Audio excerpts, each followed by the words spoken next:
La démocratie, telle que nous la connaissons, est à bout de souffle.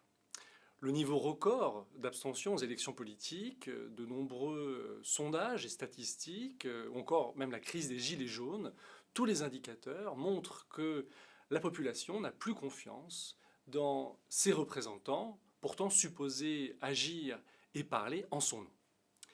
Comment, dans ce contexte, résoudre le malaise démocratique contemporain? La solution dont je souhaiterais vous parler est le contrôle populaire des élus.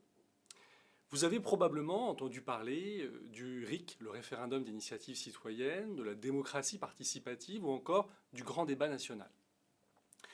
Le contrôle populaire des élus, c'est tout autre chose. Il s'agit de procédures par lesquelles les citoyens et citoyennes peuvent exercer une réelle influence sur leurs dirigeants. En France, depuis 2013, les mécanismes de transparence de la vie publique qui ont été mis en place après l'affaire Cahuzac permettent aux électeurs de consulter les déclarations d'intérêt et les déclarations de patrimoine des plus hauts dirigeants publics. Ainsi, ces électeurs peuvent surveiller l'action des élus et veiller à ce que ces derniers poursuivent le bien commun et non leur intérêt personnel. D'autres pays sont allés plus loin encore dans le contrôle populaire des élus. Prenons par exemple la révocation populaire des élus pratiquée aux États-Unis ou encore en Amérique latine.